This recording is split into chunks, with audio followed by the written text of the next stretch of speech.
નમસ્કાર મિત્રો, the story Taylor ઓફિશિયલમાં તમારું સ્વાગત છે.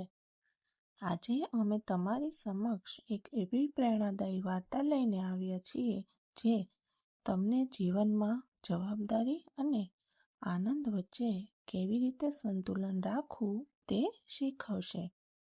આ વાર્તા એક યુવાન અને સાધુની છે જે તેલની ચમચી દ્વારા જીવનનો સૌથી મોટો પાઠ ભણાવે છે. તો વાર્તા છે, ગામના કોલાહલથી દૂર પહાડોની તળેટીમાં એક યુવાન આર્યન રહેતો હતો. આર્યન પાસે બધું જ હતું, પૈસા, પરિવાર અને પ્રતિષ્ઠા. તેમ છતાં તેનું મન હંમેશા અશાંત રહેતું. તેને સતત લાગતું કે તે ક્યાંક ને ક્યાંક પાછળ રહી રહ્યો છે. આ અજંપાનો ઉકેલ શોધવા તે દૂરના જંગલમાં રહેતા એક મહાત્મા પાસે પહોંચ્યો. જ્યારે આર્યન આશ્રમ પહોંચ્યો ત્યારે મહાત્મા બગીચામાં છોડને પાણી પાઈ રહ્યા હતા. આર્યને પોતાની વ્યથા ઠાલવી. ગુરુજી, મારે જાણવું છે કે હું બધી જવાબદારીઓ વચ્ચે પણ શાંતિ અને સુખ કેવી રીતે મેળવી શકું. ગુરુજી હસ્યા અને તેને એક તેલથી ભરેલી ચમચી આપી. તેમણે કહ્યું, બેટા, આ આશ્રમ અદ્ભુત શિલ્પકલા અને કુદરતી સૌંદર્યથી ભરેલો છે.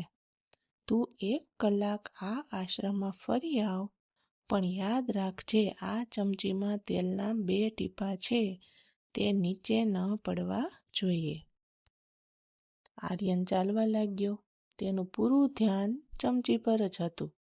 રસ્તામાં મોર નાચતો હતો, પણ આર્યને તેને ન જોયો. આશ્રમની દિવાલો પર સુંદર કોતરણી હતી, પણ તેની નજર માત્ર તેલના ટીપાં પર હતી. તે સીડીઓ ચડતી વખતે પણ એટલો સાવધ હતો કે તેણે આસપાસના પહાડોનું દ્રશ્ય પણ ન માણ્યું. જ્યારે તે પરત ફર્યો ત્યારે ગુરુજીએ પૂછ્યું, તે મારા બગીચાના દુર્લભ ફૂલો જોયા? આશ્રમની લાઇબ્રેરીમાં રહેલા હજારો વર્ષ જૂના ગ્રંથો જોયા? આર્યને નીચું જોઈને કહ્યું, ના ગુરુજી, મારું આખું ધ્યાન માત્ર તેલ બચાવવામાં જ હતું. ગુરુજીએ કહ્યું, કાંઈ વાંધો નહીં, ફરી એકવાર જા. આ વખતે આશ્રમની સુંદરતાને મન ભરીને જોજે. આર્યન ફરી નીકળ્યો. આ વખતે તે મુક્ત હતો. તેણે ધોધનો અવાજ સાંભળ્યો, ફૂલોની સુગંધ લીધી અને પક્ષીઓના કલરવમાં ખોવાઈ ગયો. તેને લાગ્યું કે આ દુનિયા કેટલી સુંદર છે. પણ જ્યારે તે ગુરુજી પાસે પાછો આવ્યો ત્યારે તેણે જોયું કે ચમચી તો ખાલી હતી. તેલ ક્યારે ઢોળાઈ ગયું તેનું તેને ભાન જ ન રહ્યું. ગુરુજીએ આર્યનના ખભા પર હાથ મૂક્યો અને સમજાવ્યું, બેટા, જીવન પણ કંઈક આવું જ છે. ચમચીમાં રહેલું તેલ એ તારી જવાબદારી છે અને આશ્રમની સુંદરતા એ જીવનનો આનંદ છે. તું માત્ર તેલ પાછળ ભાગીશ તો તું જીવન જીવવાનું ભૂલી જઈશ, અને જો તું માત્ર સુંદરતા પાછળ ભાગીશ તો તારું કર્તવ્ય ખોઈ બેસીશ.